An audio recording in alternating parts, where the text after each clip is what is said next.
No coração do sertão nordestino, onde a terra seca racha sob o sol implacável e os cajueiros retorcidos parecem mãos suplicantes ao céu, existe uma estrada que corta o vazio como uma cicatriz antiga. É a BR-116, um trecho específico entre as cidades de Serra Branca e Sumé, na Paraíba. Durante o dia, caminhões passam carregados de mercadorias, carros de famílias atravessam rumo a parentes distantes e a vida segue seu curso normal sob o calor sufocante. Mas, quando o sol se põe e o relógio marca meia-noite, a estrada muda. Transforma-se em outra coisa. Algo que os moradores locais conhecem bem e temem profundamente. Todo mundo na região sabe da regra não escrita. Não atravesse a estrada depois da meia-noite. Não importa quão urgente seja a sua viagem, não importa se você está atrasado ou se alguém precisa de você do outro lado, espere até o amanhecer. Os antigos contam histórias, sempre em voz baixa, sempre com aquele olhar distante de quem viu coisas que a razão não consegue explicar. Dizem que a estrada fica diferente, mais longa, mais escura, e que coisas aparecem ali que não deveriam existir. A história começa com um homem chamado Severino, um caminhoneiro de 43 anos que conhecia aquela estrada como a palma da sua mão. Severino era um homem prático, que não dava ouvidos a superstições. Filho da terra seca, criado entre a dureza da seca e a esperança das chuvas escassas, ele acreditava apenas no que podia ver e tocar. Para ele, as histórias sobre a estrada não passavam de conversas de bêbado, lendas inventadas para assustar crianças e entreter os velhos que passavam as tardes na sombra das varandas. Numa noite de agosto, o Severino estava atrasado, muito atrasado. Tinha prometido à esposa que chegaria antes da meia-noite para o aniversário do filho mais novo, que completava 7 anos. O menino tinha pedido apenas uma coisa: que o pai estivesse lá quando acordasse de manhã. Severino havia jurado que estaria. Mas um problema mecânico no caminhão, 3 horas parado no acostamento esperando uma peça de reposição, e agora estava ali, às 11h40 da noite, chegando justamente ao trecho maldito da estrada. O velho Zé da Quitanda, dono do pequeno armazém onde Severino havia comprado água e biscoitos, segurou seu braço quando viu o caminhoneiro subir na cabine do veículo. "Não vá agora, rapaz. Espera amanhecer. Dorme aqui mesmo, na rede que tem nos fundos. É de graça, não cobro nada. Mas não atravesse a estrada depois da meia-noite." Severino sorriu, deu um tapinha no ombro do velho e disse que eram apenas 20 quilômetros, 15 minutos de viagem. Estaria do outro lado bem antes da meia-noite. O velho Zé balançou a cabeça, resignado. Já tinha visto aquela teimosia antes, já tinha visto homens fortes e confiantes ignorarem os avisos, e já tinha visto o que restava deles quando voltavam, se é que voltavam. "Então, vai com Deus, meu filho. E se vir algo estranho, não pare, não olhe direto. E, pelo amor de tudo que é sagrado, não aceite carona de ninguém." Severino ligou o motor do caminhão, um velho Mercedes azul que já tinha rodado 500 mil de quilômetros, e entrou na estrada. O ponteiro do relógio no painel marcava 11h42. Tempo suficiente. Ele acelerou sentindo o peso familiar da carga de sacos de ração nas costas do veículo. O asfalto estava vazio, iluminado apenas pelos faróis potentes do caminhão. De ambos os lados, a caatinga se estendia escura e silenciosa. Nem grilos, nem sapos, nenhum som além do ronco do motor diesel. Aos 10 minutos de viagem, o relógio marcava 11h52. Severino fez as contas mentalmente. No máximo 5 minutos e estaria do outro lado, na saída do trecho perigoso. Iria chegar em casa um pouco depois da meia-noite, mas pelo menos chegaria. O menino acordaria e o pai estaria lá.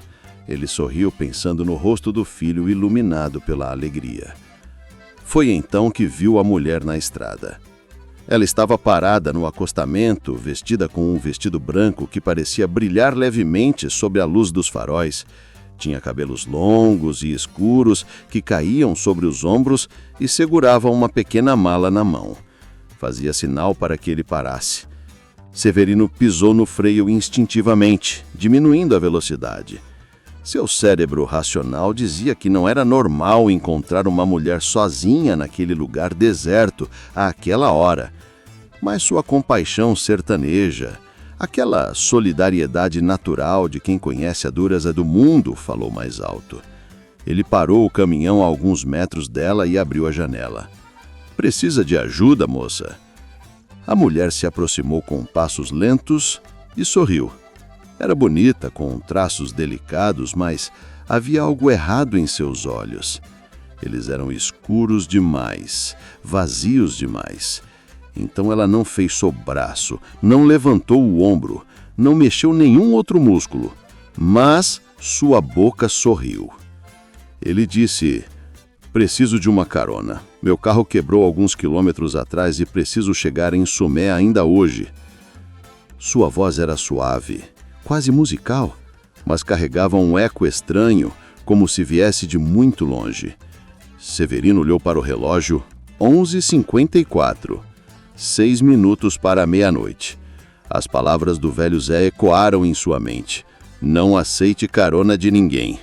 Ele olhou para a estrada à frente, vazia e escura, depois para a mulher. "Desculpe, senhora, mas estou com pressa. Não posso parar." Ela continuou sorrindo, mas agora havia algo perturbador naquele sorriso. "Tem certeza? A estrada é perigosa para quem viaja sozinho depois da meia-noite." Algo na forma como ela disse aquilo fez o sangue de Severino gelar. Ele sentiu um arrepio percorrer sua espinha. Sem responder, acelerou o caminhão. Pelo retrovisor viu a mulher ainda parada no acostamento, imóvel como uma estátua, observando-o partir. E então, num piscar de olhos, ela simplesmente desapareceu. Não caminhou para dentro da caatinga, não se virou, simplesmente deixou de estar lá. "Jesus Cristo!" murmurou Severino, apertando o volante com força. O suor escorria pela sua testa apesar do ar-condicionado ligado. 11h56. 4 minutos. Ele acelerou mais, empurrando o velho caminhão ao limite. 70, 80, 90 km por hora numa estrada vazia. Os faróis cortavam a escuridão, mas agora parecia que a própria noite era mais densa, mais espessa, como se resistisse à luz. É quando percebeu algo terrível. A estrada não acabava. Ele já deveria ter visto as primeiras luzes de Sumé no horizonte, já deveria estar saindo do trecho isolado. Mas a estrada continuava, reta e interminável, cortando aquela escuridão antinatural. Olhou o odômetro. Tinha percorrido mais de 20 quilômetros desde que passou pelo armazém do velho Zé. Impossível! A distância total era de 20 quilômetros. Ele já deveria estar do outro lado. O relógio mudou. Meia-noite. Naquele exato momento, o rádio do caminhão, que estava desligado, começou a emitir estática. E, através da estática, uma voz. Era a mesma voz da mulher de branco, mas agora distorcida, mais grave, carregada de algo maligno. "Você deveria ter me dado carona, Severino. Agora vai ter que me levar de qualquer jeito." Ele olhou para o retrovisor e seu coração quase parou. A mulher estava sentada no banco de trás da cabine. Simplesmente estava lá, como se sempre tivesse estado. Seu vestido branco estava manchado de terra vermelha e seus olhos eram completamente negros, sem íris, sem branco, apenas um vazio profundo. Ela sorria e seus dentes eram afiados demais, numerosos demais. Severino gritou e perdeu o controle do caminhão. O veículo saiu da estrada, deslizando pelo acostamento de terra. Ele pisou no freio com força, fazendo o caminhão derrapar até parar numa nuvem de poeira. Seu coração batia tão forte que parecia que ia sair do peito. Virou-se para trás, tremendo. O banco estava vazio. Não havia ninguém. Mas o cheiro permanecia, um odor adocicado e podre de carne em decomposição. Com as mãos tremendo, Severino voltou para a estrada. Precisava sair dali, precisava chegar do outro lado. Acelerou novamente, agora rezando em voz alta, recitando todas as orações que sua mãe o ensinara quando criança. Pai Nosso, Ave Maria, as palavras saíam tropeçadas de sua boca seca pelo medo. A estrada começou a mudar. Dos dois lados começou a ver vultos, figuras humanas paradas na caatinga, apenas observando. Dezenas delas, centenas, todas imóveis, todas com aqueles mesmos olhos negros e vazios. Algumas vestiam roupas antigas, de décadas atrás. Outras usavam trajes de época ainda mais remota. Ele percebeu com horror crescente que não eram fantasmas, eram algo pior. Eram as pessoas que não tinham respeitado a regra. As pessoas que tentaram atravessar a estrada depois da meia-noite e nunca chegaram do outro lado. O caminhão começou a falhar. O motor tossiu, engasgou, a potência diminuiu. Não era possível. Ele tinha acabado de fazer revisão completa. O tanque estava cheio. Mas era como se algo estivesse drenando a energia do veículo, sugando sua força vital. A velocidade caiu de 90 para 70, depois para 50, 40, 30 km por hora. Não, não, não, Severino repetia como um mantra, tentando manter o caminhão em movimento. Se parasse, sabia que estaria perdido. As figuras na caatinga começaram a se mover, aproximando-se lentamente da estrada. Caminhavam de forma estranha, descoordenada, como marionetes controladas por fios invisíveis. Foi quando viu o menino. Uma criança de uns 7 anos, a mesma idade de seu filho, estava parada no meio da estrada. Usava um pijama azul e segurava um ursinho de pelúcia. Chorava copiosamente, lágrimas escorrendo pelo rosto sujo de terra. Severino pisou no freio. Não podia atropelar uma criança. Era impossível. Seu instinto paterno era mais forte que o medo. O caminhão parou a poucos metros do menino. Severino ficou ali, mãos no volante, suor escorrendo, coração disparado. O menino olhou para ele e sorriu através das lágrimas. Era o sorriso mais triste e vazio que Severino já tinha visto. Você também vai ficar aqui conosco, tio, para sempre. Ninguém sai da estrada depois da meia-noite. As figuras na caatinga se aproximaram da estrada. Estavam a poucos metros do caminhão agora. Severino podia ver seus rostos, pálidos e deformados, bocas abertas em gritos silenciosos. Ele fechou os olhos, pensando em sua esposa, em seus filhos, em tudo que deixaria para trás. Pensou no filho de 7 anos que acordaria amanhã procurando pelo pai que não chegou. E então lembrou-se de algo. Uma história que sua avó contava, uma história que ele sempre achou que era apenas uma superstição tola, sobre como romper maldições antigas, sobre o poder do arrependimento verdadeiro e do amor incondicional. Sua avó dizia que nenhuma escuridão poderia resistir à luz genuína da alma. Severino abriu os olhos, olhou para o menino no meio da estrada e disse com voz firme, apesar do medo: Sinto muito por você estar preso aqui. Sinto muito por todos que estão presos, mas eu tenho um filho que precisa de mim, e eu prometi que estaria lá quando ele acordasse. Eu vou atravessar esta estrada, não porque sou forte ou corajoso, mas porque amor de pai é maior que qualquer maldição. Ele acelerou. O caminhão ganhou velocidade de forma impossível, como se uma força maior o impulsionasse. O menino no meio da estrada desapareceu como fumaça. As figuras na caatinga recuaram, gritando sem som. A própria escuridão parecia se afastar dos faróis, que agora brilhavam com intensidade cegante. Severino viu algo à frente. Uma linha de luz dourada cortando a estrada como um portal. Do outro lado, podia ver as primeiras luzes de Sumé piscando na distância. A realidade normal, o mundo real. Ele acelerou em direção à luz, atravessando-a com o caminhão. Houve um flash cegante, uma sensação de frio intenso, e então estava do outro lado. A estrada estava normal, O céu noturno tinha estrelas. Ao longe, as luzes da cidade brilhavam acolhedoras. Ele olhou o relógio, 00:01. Tinha atravessado. Severino dirigiu até a primeira casa que viu com luzes acesas e parou o caminhão. Saiu da cabine com as pernas trêmulas, apoiou-se no capô e vomitou. Um homem idoso saiu da casa, preocupado. "Rapaz, você está bem? Parece que viu um fantasma." Severino limpou a boca, ainda tremendo. "Eu atravessei a estrada. Depois da meia-noite. Eu atravessei." O velho olhou para ele com uma mistura de espanto e respeito. "Isso é impossível. Ninguém atravessa. Você é a primeira pessoa em 50 anos que eu ouço dizer que conseguiu." Ofereceu água a Severino e o convidou para entrar. Mas Severino agradeceu e voltou para o caminhão. Ainda tinha uma promessa para cumprir.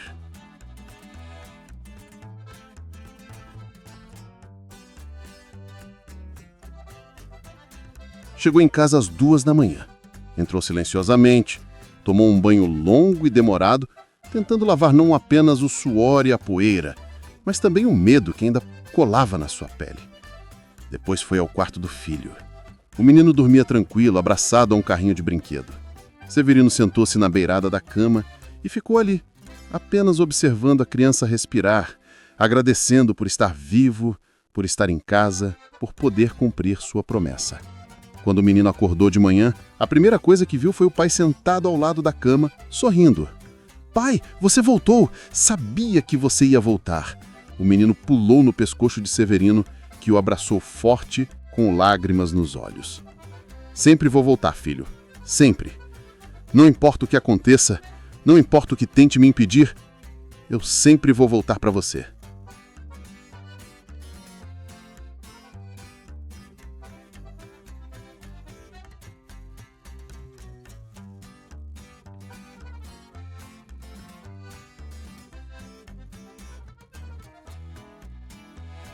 Nos dias seguintes, Severino contou sua história. Primeiro para sua esposa, em voz baixa, tarde da noite. Ela ouviu em silêncio, segurando sua mão, acreditando em cada palavra, porque conhecia aquele homem e sabia que ele não mentia. Depois contou para alguns amigos próximos, para outros caminhoneiros, para quem quisesse ouvir. Alguns acreditaram, outros pensaram que ele tinha sofrido uma alucinação causada pelo cansaço extremo. Mas todos concordavam em uma coisa: Severino tinha mudado.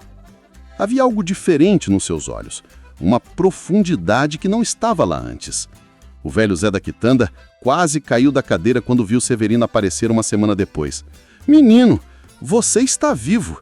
Como você conseguiu?"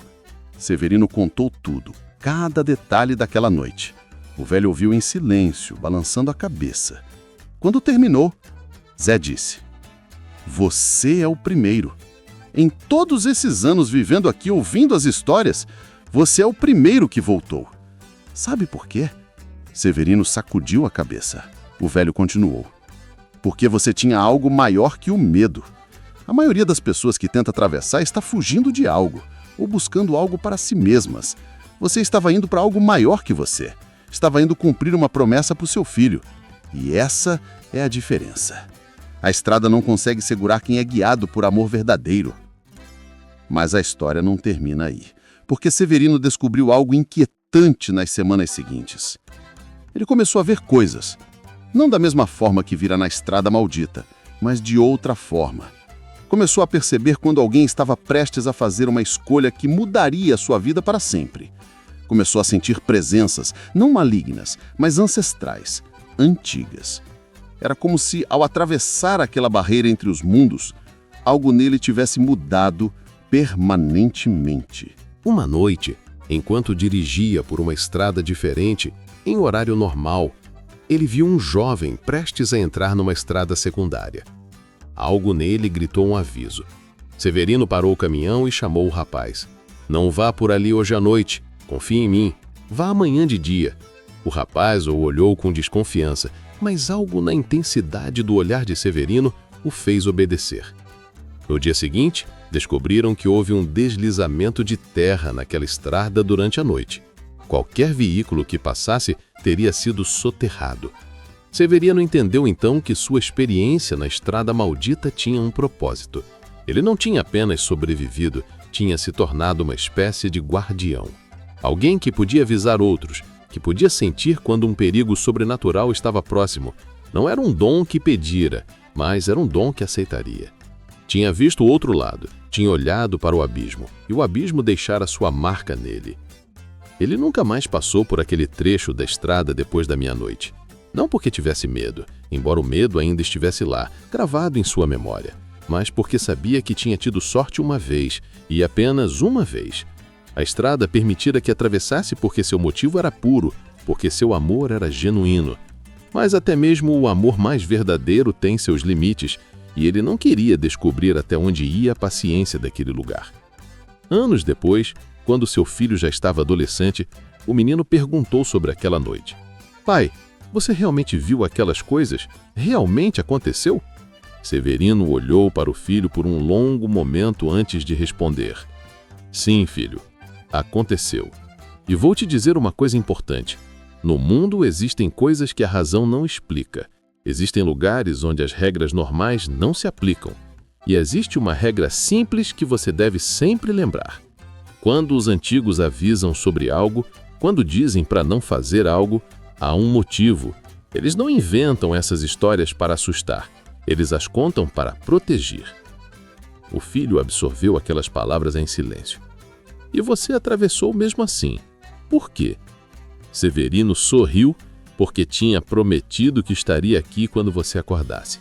E algumas promessas são mais importantes que o medo, mas isso não significa que foi inteligente. Foi teimoso, foi perigoso e quase me custou tudo. Então aprenda com meu erro. Respeite os avisos. Planeje-se para não precisar quebrá-los.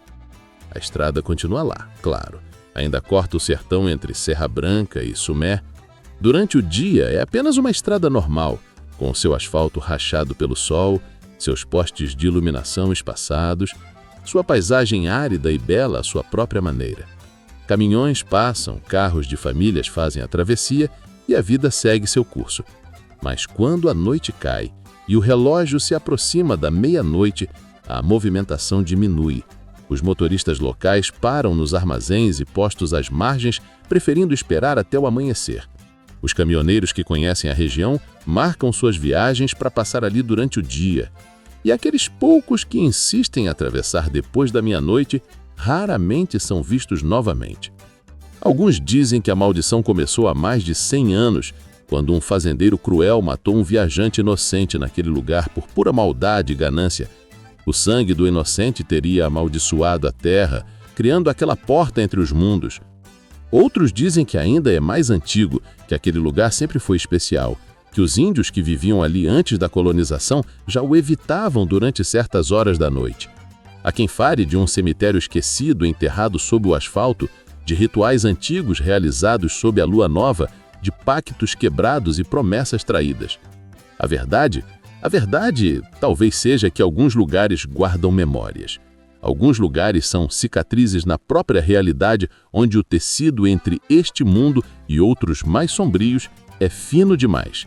E talvez o sertão, com sua imensidão, sua solidão, sua beleza áspera e cruel, seja exatamente o tipo de lugar onde essas cicatrizes podem existir. Severino voltou a viver sua vida normal, mas carrega sempre consigo uma pequena Bíblia que pertencera à sua avó. Não porque seja particularmente religioso, embora tenha se tornado mais espiritualizado depois daquela noite, mas porque aquele objeto representa conexão, tradição, sabedoria passada de geração em geração. E ele aprendeu que essa sabedoria existe por um motivo. Ele se tornou também uma espécie de lenda local, não uma lenda assustadora como as histórias da estrada, mas uma lenda esperançosa. O homem que atravessou e voltou. O homem que provou que até mesmo as maldições mais antigas podem ser quebradas, se o motivo for puro e o coração for forte. Pais contam sua história para os filhos, não para assustá-los, mas para ensinar que o amor verdadeiro tem poder, que promessas devem ser mantidas e que coragem não é ausência de medo, mas ação apesar do medo. Hoje há placas na estrada, não placas oficiais do governo, mas pequenas cruzes de madeira e avisos pintados à mão. Não viaje após meia-noite, espere o amanhecer, Respeite a estrada. São deixadas por familiares de quem desapareceu, por sobreviventes de experiências estranhas, por moradores que cresceram ouvindo as histórias e decidiram fazer sua parte para avisar os outros. A maioria dos viajantes ignora esses avisos, pensando que são apenas superstição regional, folclore colorido do interior. E muitos atravessam sem problemas, porque talvez a estrada não escolha todos, talvez ela seja seletiva, caprichosa na sua maldade, ou talvez existam ciclos, noites específicas quando está mais perigosa que em outras. Ninguém sabe ao certo.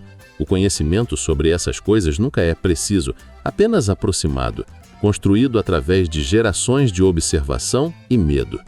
O que todos sabem com certeza é que quando você está dirigindo por aquele trecho tarde da noite, quando os ponteiros do relógio se aproximam da meia-noite e você olha para aquela estrada vazia, se estendendo à sua frente como uma ferida aberta na escuridão, algo dentro de você vai saber que aquilo não é apenas asfalto e terra.